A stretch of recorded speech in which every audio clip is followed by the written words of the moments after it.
pessoal, sejam mais uma vez bem-vindos ao nosso videocast Doutora Alessandra com você.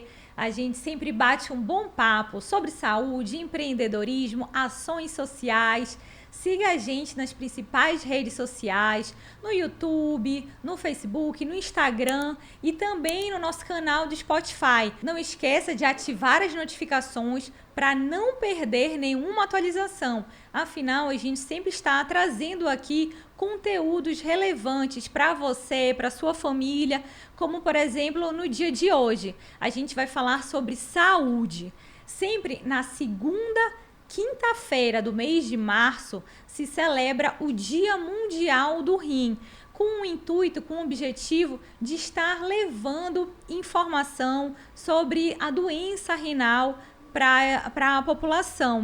E esse ano, agora em 2022, a gente teve no dia 10 de março o Dia Mundial do Rim, no qual a Sociedade Nefrológica de todo o Brasil, né, de todo o mundo, na verdade, trouxe como uma campanha a conscientização da prevenção da doença renal crônica com o tema Educando sobre a doença renal.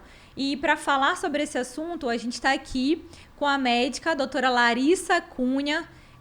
A doutora Larissa, ela é formada em medicina pela Universidade Federal do Pará, fez residência em clínica médica pelo Hospital João de Barros Barreto, fez residência em nefrologia pelo Hospital das Clínicas Gaspar Viana e é membro titular também da Sociedade Brasileira de Nefrologia. Não é isso, Larissa? Seja bem-vinda. Obrigada, Alessandra. Obrigada pela oportunidade de estar aqui conversando com vocês sobre saúde renal. Eu queria parabenizar você pelo projeto bacana que você se propôs a fazer, trazendo histórias de empreendedorismo, falando sobre saúde e, acima de tudo, enfatizando a mulher, né? Parabéns, obrigada pela oportunidade. Que bom. Larissa, na verdade, eu acabei até me atrapalhando um pouquinho falando sobre o dia 10 de março. Explica um pouquinho pra gente sobre esse Dia Mundial do Rim. Na verdade, o Dia Mundial do Rim, como o nome diz, é celebrado toda segunda quinta-feira do mês pela Sociedade Internacional de Nefrologia. E aqui no Brasil, quem engaja esse projeto é a Sociedade Brasileira de Nefrologia. O objetivo principal da campanha é justamente trazer informações sobre saúde renal para a população como um todo. Todo ano tem um tema e esse ano o tema foi Educando sobre a doença renal, que a ideia é trazer informação para a população, para os próprios profissionais de saúde, como um alerta sobre a doença renal, incluindo os gestores públicos também sobre saúde renal. Sim, então a gente vai começar falando aqui, Larissa, sobre nefrologia. O que é a nefrologia? A nefrologia é uma especialidade médica médica e multidisciplinar, que cuida da saúde dos rins. Né? A gente sabe o papel importante do rim, a gente até faz uma alusão que é o segundo coração, porque ele faz o equilíbrio da água do corpo, dos eletrólitos, dos ácidos, contribui para o controle adequado da pressão arterial e além de umas funções hormonais que fazem parte do equilíbrio do corpo como um todo. Na estimulação de glóbulos vermelhos pela medula óssea, contribuem hormônios para o metabolismo do osso e também, através da secreção da renina, contribui para o controle da pressão arterial. Então, o rim, como você falou, é um órgão importantíssimo, com diversas funções que trabalhando sempre para o equilíbrio do nosso corpo. Perfeito. Então, dia 10 de março, o objetivo é falar sobre a saúde do rim. Saúde renal, principalmente enfatizando a prevenção da doença renal crônica. A gente sabe hoje que a doença renal crônica acomete pelo menos uma pessoa em cada 10 pessoas no mundo. É muito, né? E a expectativa é que ela seja a quinta causa de morte em 2040. Então, falar de prevenção de doença renal é necessário. Importantíssimo. As principais causas das doenças renais hoje... Já ia te perguntar isso. Quais são as principais causas da doença renal crônica? São principalmente hipertensão e diabetes, que é o boom das doenças da vida moderna, né? Com o envelhecimento da população, muitas pessoas com obesidade, hipertensão, diabetes, são fatores de risco para a doença renal crônica. Além do envelhecimento da população, desse estilo de vida ruim, ligado ao tabagismo, ao sedentarismo. Sim. E a ideia é trazer aqui para a população medidas simples que precisam ser feitas para a gente tentar diagnosticar de maneira precoce e tratar para evitar a progressão da doença renal crônica. Então, mas aí bora começar falando aqui, o que é a doença renal crônica para quem está nos assistindo, nos ouvindo, começar a entender também? Bom, a doença renal crônica, ela nada mais é que uma lesão irreversível da função renal que se perdura aí por mais de 3 meses. E essa lesão... Ou seja, traduzindo, é quando o rim perde essa a capacidade função de seu funcionamento pleno, né? A questão toda é que a insuficiência renal, ela é silenciosa. O paciente Ou seja, a pessoa não tem sintomas. Passa a ter sintomas quando já está em estágios mais avançados. E daí a necessidade desse alerta, né? Essa insuficiência renal, ou seja, a capacidade que aquele rim tem de manter seu funcionamento pleno, quando ela se instala, a gente só consegue fazer o diagnóstico através das avaliações médicas e laboratoriais. A ideia é trazer a simplicidade do diagnóstico para próximo da população e a conscientização de busca pelo diagnóstico. Tá? É importante fazer, sim, uma avaliação médica, os check-ups anuais, para, através de um exame simples de sangue e de urina, detectar a presença da doença renal. Tá, mas não precisa necessariamente passar nesse estágio inicial com um nefrologista. Não. Pode ser com um clínico. Pode ser com clínico geral, médico de posto de saúde. Os exames são completamente acessíveis. É um exame de sangue simples associado a um exame de urina. E a partir desses exames nós vamos determinar, ou pelo menos definir a presença de doença renal ou não. E aí, como a gente estava falando, você falou aqui, tem alguns fatores que são fatores de risco para essa doença renal crônica, que os principais são o diabetes e a pressão alta, que é a hipertensão. Alta. E o interessante, Ale, é que a gente encontra muitos pacientes no consultório que chegam para uma simples avaliação e nem sequer sabe do diagnóstico de hipertensão. É aquela pessoa que está acima do peso, que não vai ao médico há muito tempo, né? E aí procura o médico por um outro motivo. No meu caso, sempre vem em busca de investigação de dor lombar. E aí a gente faz uma aferição da pressão arterial, dá alterada, fazemos os exames iniciais, já vem com uma glicose, que é o exame do açúcar no sangue alterado, dando esse diagnóstico de diabetes, né? E aí é muito importante sempre estar atento aos fatores de risco. Além da hipertensão, do diabetes, a gente tem a obesidade, o próprio idoso, né, o envelhecimento da população, existe esse fator de risco também.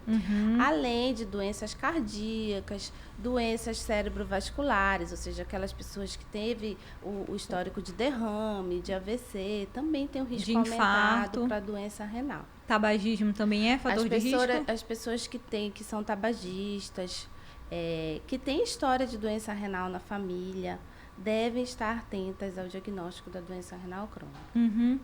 E assim, Larissa, está muito em alta também uma discussão sobre o uso de medicamentos. Perfeito. Tem medicamentos que também estão associados à alteração da função renal? Sim, com certeza. O principal deles é o uso de anti-inflamatórios.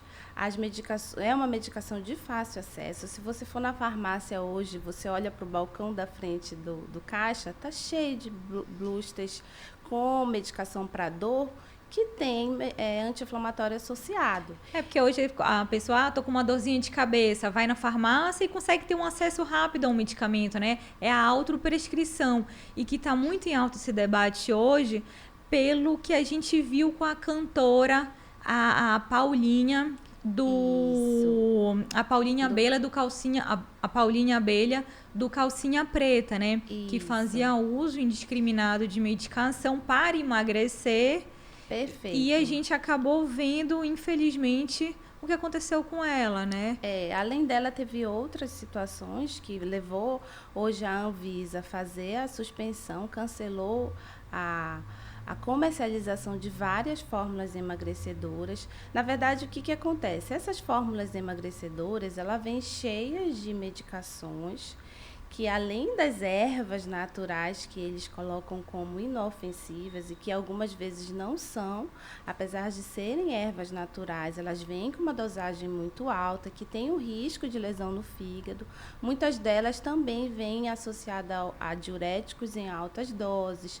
E a gente sabe que o uso indiscriminado de diuréticos, para quem não tem necessidade, vai causar uma sobrecarga renal.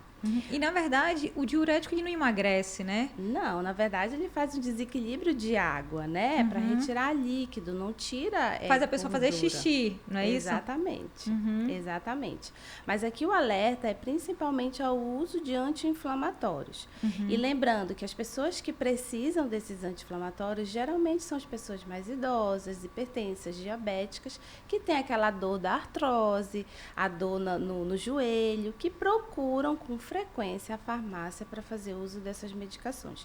Então, o alerta é justamente para essas pessoas que têm o livre acesso a esse tipo de medicamento, sempre ficar atentos. Se eu sou hipertenso, se eu sou diabético, se eu sou idoso, vamos evitar o uso de anti-inflamatórios. Mas como é que eu vou saber? Perguntem ao farmacêutico: doutor, eu não posso fazer uso de anti-inflamatórios. Essa medicação contém anti-inflamatório?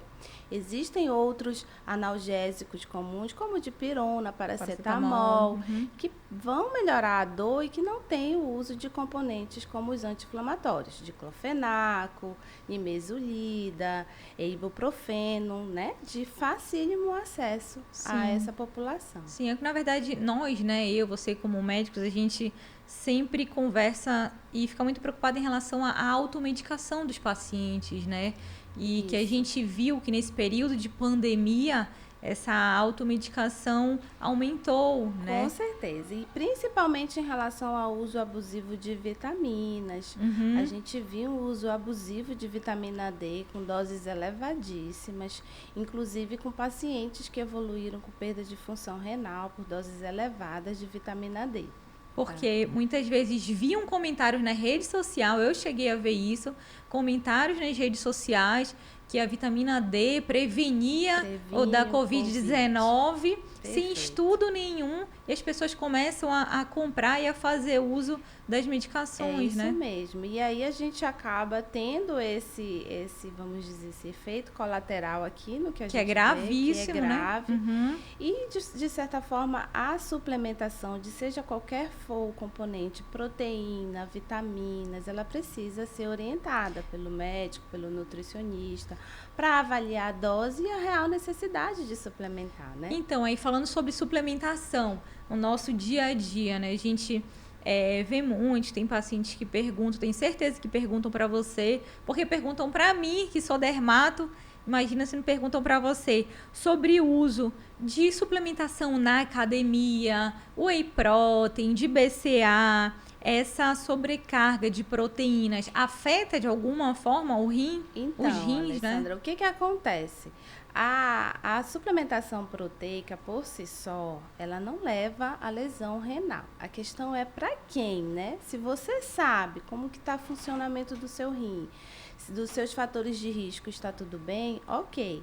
Porém, ainda assim, essa suplementação tem que ser acompanhada pelo nutricionista. Eu já peguei em consultório paciente que estava fazendo doses abusivas de whey com uma dieta extremamente hiperproteica e ele teve intolerância gastrointestinal, chegou a desidratar e aí acabou evoluindo com a disfunção do rim. Fazendo por conta própria. Por conta própria, porque o instrutor da academia orientou. E aí, é justamente isso. Quem não deve fazer suplementação de proteína são os pacientes que já têm doença renal crônica. É diferente do uso de anabolizantes. O uso de anabolizantes é comprovado que pode levar à insuficiência renal. A gente tem vários casos descritos na literatura, né? E além de todo o seu comprometimento hepático, também vai ter comprometimento renal. E assim, Lari, como... Eu tô te chamando aqui de Lari, porque era a forma que a gente se tratava, né? Quando a gente estudou acaba juntas. sendo natural, né, Ale? Lari, como investigar a doença renal crônica? Você falou que normalmente os pacientes não têm sintomas, só têm sintomas quando já está num grau mais avançado. Mas tem alguma forma da pessoa suspeitar?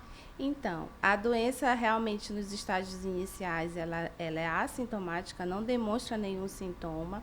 E aí, o que se deve fazer são os exames de rotina com o seu clínico, tá? O principal exame que a gente avalia a função renal é um exame simples, de fácil acesso, que é um exame de sangue chamado creatinina, e também o exame de urina, onde a gente vai avaliar se tem alguma perda de algum componente, como proteína, sangue, que possa refletir alguma inflamação renal. Através dessa creatinina, a gente mais ou menos a gente estima através de um cálculo, de uma calculadora que utiliza o sexo, a idade e essa creatinina e vai estimar o quanto que aquele rim filtra por minuto. E através desses valores a gente define o estágio de doença renal, se aquilo se perdurar por mais de 3 meses. Quando o rim já mostra sinais, sintomas para o paciente, geralmente são os sintomas em estágios avançados. E quais são esses sintomas que o paciente pode ter? Pode ter inchaço, aumento da pressão arterial, enjoos, náuseas, falta de apetite, fraqueza, mal-estar. Se você perceber, são sintomas inespecíficos que estão presentes em várias doenças, né? E é muito comum a gente receber o paciente que já está com uma doença renal avançada e que vinha sem diagnóstico há muito tempo, porque nem todos chegam a inchar, nem todos chegam a parar de urinar, diminuir o volume de xixi. Então, é por esse motivo que existe todo esse movimento em relação ao diagnóstico precoce. Por quê? Porque o tratamento vai permitir a gente retardar ou pelo menos diminuir o tempo de progressão dessa doença renal para estágios avançados com necessidade de diálise ou não. Então, eu queria, aí já que você tocou nesse assunto, né, tratamento, o que pode ser feito, o que a gente tem hoje em dia para tratamento da doença renal crônica? Perfeito, Ale. O engraçado é que os pacientes sempre vêm encaminhados dos outros especialistas, eles acham que é só um simples exame que deu alterado. E a expectativa sempre é em relação ao remédio milagroso. Doutora, qual é o remédio que eu vou tomar para o meu exame melhorar? E, na verdade, a gente vai em busca no tratamento das doenças que levaram àquela perda de função renal. É controlar a hipertensão, é controlar o diabetes, é trabalhar a mudança do estilo de vida. A gente define que a restrição de proteínas, e aí é importante o papel do nutricionista, né? Os diabéticos têm um valor de proteína a ser seguido, é em torno de 0,8 gramas por quilo dia. Em geral, a gente pede para reduzir o consumo de carne vermelha, porque a carne vermelha é uma proteína muito densa, né? Mas o ideal é que seja acompanhado por um nutricionista que vai adequar aquela dieta ao nível de proteína orientado por nós nefrologistas. Então, na verdade, o início do tratamento, a base do tratamento é a mudança, é a melhora dos hábitos de vida daquele paciente, daquela pessoa. Justamente, a gente busca, por exemplo, o controle da pressão, o controle do diabetes, e a gente sabe que tudo isso está envolvido com mudança de estilo de vida. E aí vem o tratamento dietético, que é uma coisa que realmente é importante, porque a gente precisa restringir proteína, a gente precisa restringir sal. E aqui chama a atenção, porque a alimentação da população é muito rica em sódio. Mas, doutora... Principalmente do paraense, né? Nós paraenses temos essa alimentação mais salgada, né? Isso. E o engraçado é que ele sempre fala, mas eu nem como salgado, doutora. E aí a gente vai questionar, existem milhares de alimentos industrializados, ultraprocessados, como os embutidos, presuntos, calabresa, salsicha, os biscoitos de pacote, que são altamente ricos em sódio. A gente vive, na verdade, com essa modernização, acaba que essa praticidade da alimentação prejudica muito a nossa alimentação, né? Com certeza. E eu sempre digo, não tem segredo. É comer a comida da feira, que vende na feira, a verdura, o legume do açougue. E o frango e o peixe, né? E a restrição da dieta faz parte do tratamento, além, claro, né? Dependendo do estágio da doença renal.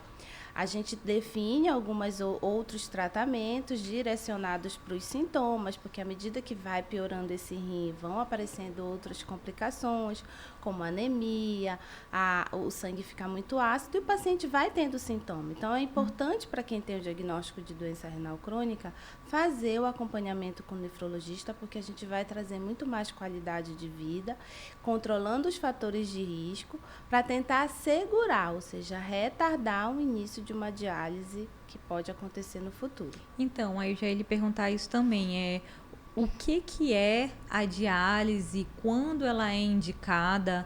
Então, o que é a diálise? A diálise é uma terapia, é um tratamento que substitui o rim. A gente tem a diálise pela barriga, que é a diálise peritoneal, no qual a gente usa um catetezinho dentro da barriga e infunde várias quantidades de líquido nessa barriga e retira. E nessas retiradas vai ocorrendo a filtração do sangue. Além disso, a gente tem a hemodiálise, que é a mais acessível hoje, que a gente encontra disponível nas clínicas, com acesso mais fácil, onde o paciente se locomove até a clínica, em média 3 a 4 vezes por semana, para fazer a filtração desse sangue. A gente retira esse sangue em pequenas alíquotas e passa pela máquina através de um filtro, no qual vai fazer a filtração do sangue e a retirada de líquidos. E devolvemos para o paciente. Eu não sei nem se você sabe disso, né? Mas o meu avô, pai do meu pai, ele teve doença renal crônica que foi causada pelo uso excessivo de anti-inflamatório. Ele tinha uma dor na coxa, fez colocação de prótese, então fazia muito uso de medicação para dor, que é justamente o que nós falamos aqui. E infelizmente teve que começar a hemodiálise pela doença renal crônica. Passou 9 anos da vida dele fazendo hemodiálise e muita gente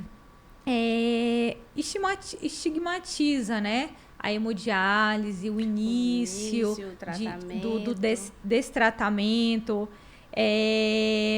Mas meu avô conseguiu fazer durante 9 anos hemodiálise. Eu tenho certeza que a hemodiálise foi fundamental para conseguir prolongar a vida dele. Não era fácil passar 4 horas na cadeira, sentada na poltrona. A minha avó ia acompanhando, fazia questão de sempre estar presente ao lado dele. E a gente vê muito isso, né? A maioria dos pacientes são idosos e a família se envolvendo, participando. Qual é a tua experiência nisso? Ale, e realmente é o que a gente vê. A diálise, a doença renal crônica nesse estágio, ela tem muito estigma. E estigma vem de falta de conhecimento, né? Eu sempre digo que a diálise, ela traz vida para o paciente. Por quê? Porque se não for o tratamento, a vida não é possível. E aí, quando tu me diz que o teu avô, que com a diálise, permitiu que ele convivesse com vocês por mais 9 anos, esse é o nosso objetivo, né? É óbvio que não é um tratamento fácil, existem algumas complicações, né? E esse estigma vem muito das complicações que esses pacientes trazem para nós. Os pacientes, quando chegam, geralmente já estão em um estágio muito avançado, chegam muito desnutridos, porque não fez aquele acompanhamento inicial que deveria, né?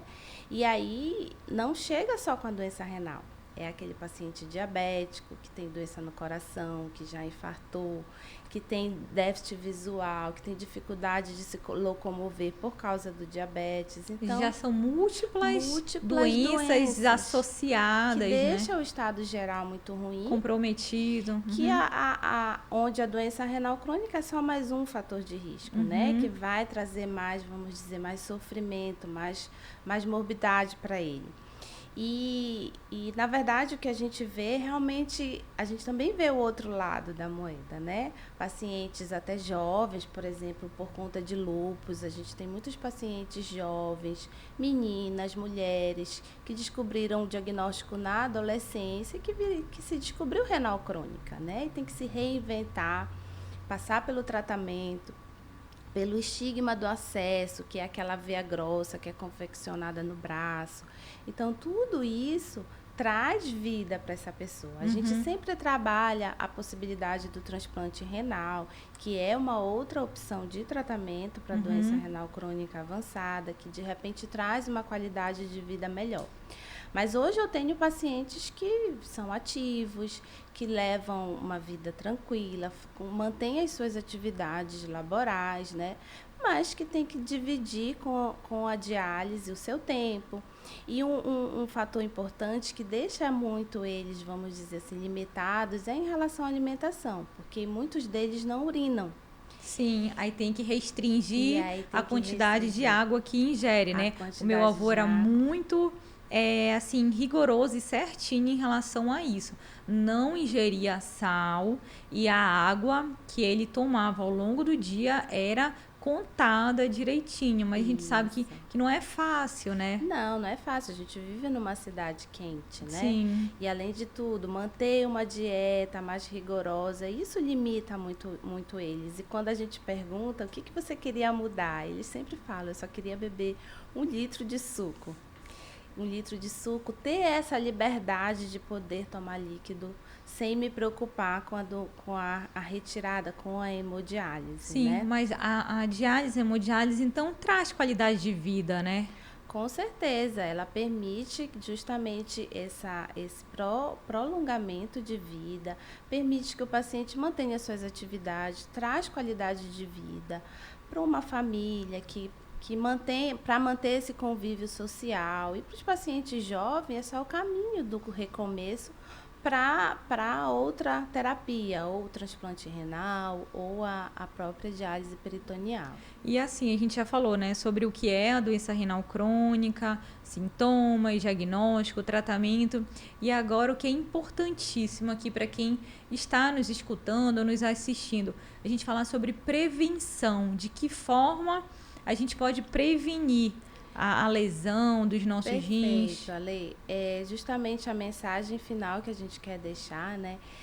A doença renal, como ela está muito ligada a essas doenças, como pressão alta e diabetes, o que a gente pode fazer hoje para melhorar o nosso envelhecimento, para prevenir esse tipo de doença, é manter um estilo de vida saudável. Trabalhar hoje para colher no futuro, né? Manter um estilo de vida saudável, comer comida de verdade, evitar o consumo desses alimentos industrializados, uma má alimentação, um estilo de vida ruim, evitar os excessos como o cigarro, o álcool. Na verdade, a comida mais saudável é até mais barata, né? Com certeza. A comida de feira, é a verdura, é a fruta, é bem mais barato do que os industrializados, né?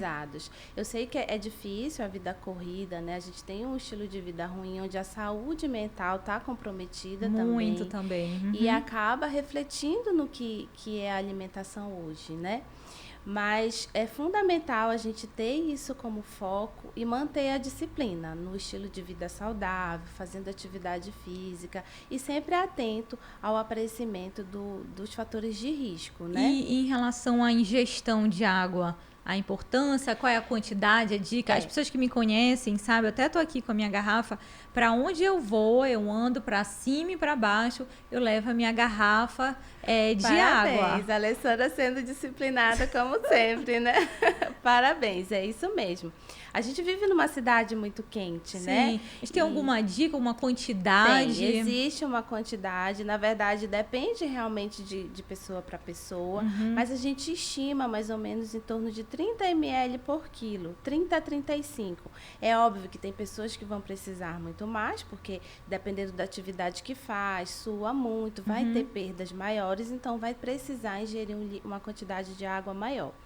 E a hidratação é importante porque justamente além de prevenir a doença renal, ela previne o aparecimento das pedras nos rins, né? Então, principalmente quem tem pedra no rim, não deve andar sem garrafinhas. É o que eu sempre digo, cadê a sua garrafinha no consultório, né?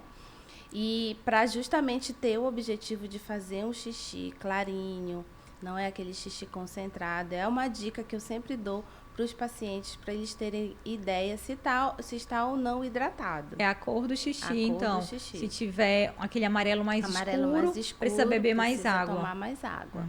Então, Larissa, muito obrigada aqui. Eu acho que esse tema é importantíssimo, a gente falar sobre saúde renal. A importância de a gente estar discutindo, conversando sobre isso, levando informação para a população, para todo mundo aí que está nos assistindo. Quero mais uma vez te agradecer, tá? Você ter vindo aqui, conversado comigo. Antes da gente terminar, a gente tem um bate-bola, tá? Eu vou te fazer umas perguntinhas aqui no final. Tá bom. Vamos lá. Um livro. Olha, eu não tinha o hábito de ler, mas aí esse ano eu coloquei como meta. E aí uma dica que eu até vou dar, eu disse que eu ia ler pelo menos 10 páginas do livro por mês. E deu certo. Agora, assim, o que eu tô lendo, né? Eu tô lendo muito sobre desenvolvimento pessoal. Esse livro que eu tô lendo agora é O Mais Esperto que o Diabo, que fala da lida que a gente tem que ter com os nossos medos, o quanto que o nosso medo limita a gente, né? E aí eu continuo na minha disciplina e na meta de tentar finalizar os livros para ver se vira hábito, né? Que é o que eu sempre digo. Hábito, ele não surge do dia para a noite. Verdade. É a disciplina que vai, com o tempo, vai virar o hábito. Verdade. E uma série ou uma novela? Uma série que eu assisti, eu gostei muito, foi This Is Us. É uma série que fala de uma família e aí tem várias temporadas, é muito legal. Fala do dia a dia da família, que tem das complicações, das brigas entre os irmãos. É muito legal quem tiver a oportunidade. Vou assistir essa daí, ainda não assisti ainda. Um costume, Lari? Um costume novo que eu vou compartilhar contigo é o podcast. Estou viciada no podcast, eu saio de casa ouvindo podcast sobre saúde, muito sobre nefrologia. Legal. O nosso, doutora Alessandra, com certeza ouvi no carro. Legal. E é uma fonte de informação, porque com a vida corrida não dá tempo, né? E aí aquele tempo lá no carro, no ônibus, eu sempre dou essa dica para todo mundo, tá atento às plataformas de podcast, porque tem muita informação bacana. Legal. É um sonho. Um sonho, eu acho que o maior sonho eu já consegui realizar, que é formar minha família, eu, meu marido, minha filha, uma realização pessoal, assim, que foi um sonho realizado. Mas ainda existem sonhos guardadinhos no meu coração, que eu busco todos os dias, sonhos profissionais, sonhos pessoais, que a gente vai no dia a dia aí colocando as metas e indo em busca. A Larissa é? A Larissa é determinada. A Larissa é sonhadora e eu acho que um pouco de obstinada também. Lari, eu quero mais uma vez te agradecer. Eu amei o nosso bate-papo aqui. Eu acho que foi muito esclarecedor a forma que a gente conversou aqui. Tenho certeza que tiramos diversas dúvidas das pessoas que estão aí nos assistindo. Quero muito agradecer você ter vindo, ter participado aqui com a gente. Que Deus possa sempre estar te abençoando, tanto você na tua vida profissional, quanto na tua vida pessoal, com o seu marido, com a sua filha também. Muitas bênçãos de Deus na tua vida, viu? Obrigada, Lê. Eu que agradeço de verdade de estar aqui nessa oportunidade de falar sobre saúde renal, que eu sempre digo que faz parte do meu propósito de vida. É levar a informação para as pessoas, tentar ajudar, nem que seja um pouquinho, daquelas pessoas que tanto precisam da nossa informação, do nosso cuidado. E eu queria te agradecer mais uma vez. Parabéns pelo projeto, viu? Obrigada. É incrível no que a dimensão que tudo está tomando. Parabéns mesmo. Obrigada. Parabéns, saúde para você, para as crianças, para o Daniel, tudo de bom. Muito obrigada. Quero agradecer você também aí que participou, que nos escutou, que nos assistiu. Tenho certeza que vocês gostaram aí dessa nossa conversa, que foi maravilhosa, muito esclarecedora. Não esqueça de ativar as notificações e de nos seguir nas redes sociais. Até a próxima, pessoal!